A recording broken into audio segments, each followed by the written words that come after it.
Boa tarde, Paulo Moura, cientista político, 15 de fevereiro de 2025. Saiu ontem a última pesquisa da Datafolha avaliando os índices de aprovação e reprovação de Lula.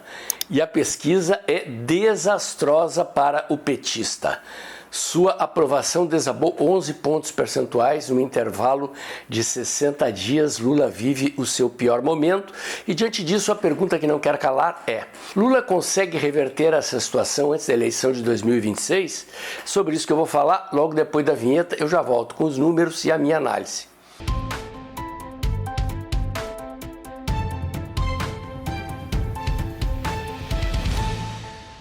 Meus amigos, agradeço a todos vocês que mensalmente contribuem financeiramente para manter o canal Dextra no ar já há mais de 4 anos, entregando a você diariamente informação e análise independente.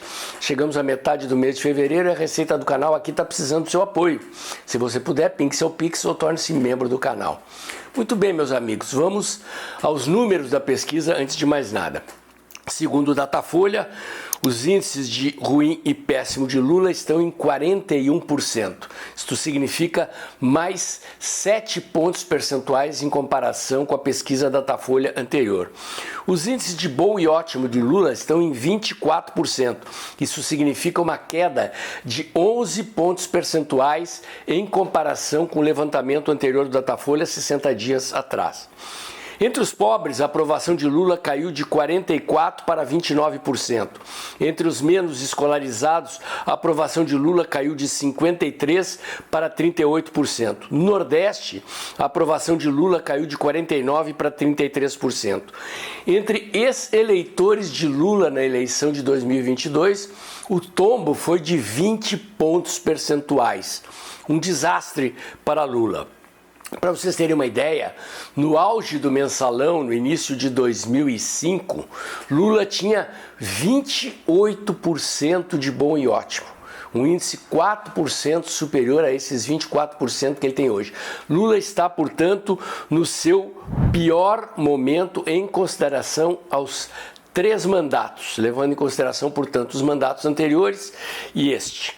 A pesquisa Poder 360 já tinha apontado números praticamente idênticos há 15 dias, o que sugere que, como Lula continuou falando besteiras e as besteiras que Lula fala continuaram repercutindo nesse intervalo de 15 dias, talvez os números hoje no Datafolha estejam ainda bons para Lula em comparação com o que está acontecendo de fato na opinião pública, ou seja, a situação de Lula pode ser ainda pior. Isso é um colapso. Situação como esta só tem similar em Dilma Rousseff.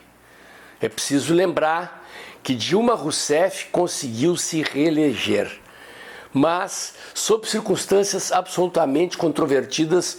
Vocês que acompanham aqui o canal certamente foram eleitores em 2014 e se lembram da estranheza causada na opinião pública com aquela apuração na qual Aécio Neves largou na frente e terminou perdendo para Dilma Rousseff, mas a consequência disso é que a popularidade de Dilma Rousseff colapsou de forma similar a esta em que Lula está colapsando agora. Como eu fiz uma pergunta aí na chamada, vou entrar na minha opinião sobre a resposta. Lula conseguiria reverter essa impopularidade antes da eleição de 2026? Muito difícil, praticamente impossível. Na linha de análise que eu tenho feito aqui, eu afirmo claramente que a causa desse desabamento na aprovação de Lula está na inflação. Lula se elegeu prometendo picanha e cerveja barata. Por detrás desta frase síntese da propaganda de Lula está a ideia de que Lula prometia prosperidade, prometia melhora no custo de vida da população, e Lula está entregando exatamente o contrário. Lula tem problemas de comunicação? Sim, Lula tem problemas de comunicação. Lula está apenas requentando rótulos velhos de políticas públicas que ele lançou lá atrás? Sim, Lula está requentando rótulos velhos. Mas nada disso explica uma queda deste tamanho. A única explicação plausível é a contradição entre o que Lula prometeu e o que Lula está entregando. Aliás, o próprio Lula reconhece isso.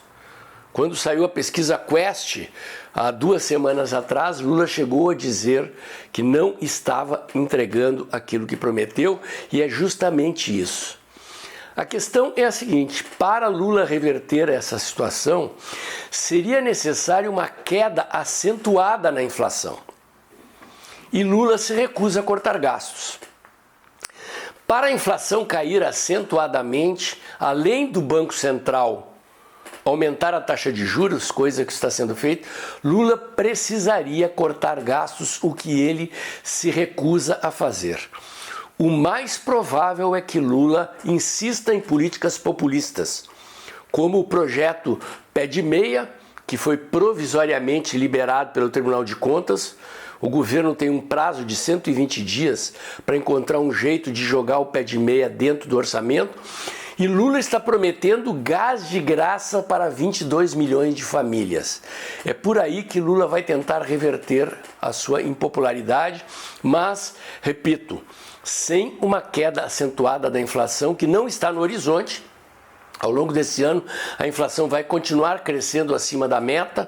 As projeções do mercado são de que ela atinja o teto da meta no fim do ano, mas ficará entre 5% e 6% ao longo do ano. Ou seja, Lula está num beco sem saída e chegará à eleição de 2026 dentro deste brete em que ele se meteu. Tudo indica que a eleição de 2026 não será uma eleição por continuidade, será uma eleição por mudança. Não é por outro motivo que há pelo menos 7 nomes tentando ocupar o espaço da candidatura de direita, da candidatura de oposição a Lula em 2026. O meu comentário de hoje era esse. Se você gostou, curte, comenta e compartilha, bota o dedãozinho lá, aperta o sininho para o YouTube avisar você quando tem vídeo novo no canal, inscreva-se aqui no meu canal e nos canais alternativos do canal Dextra nas outras mídias sociais. E lembre-se, o mês de fevereiro chegou à metade, a receita aqui do canal tá baixinha. Se você puder pingar o seu Pix ou se tornar membro do canal, eu agradeço. Agradeço também se você puder compartilhar esse vídeo, levando mais longe os conteúdos que eu entrego aqui diariamente. E amanhã tem mais.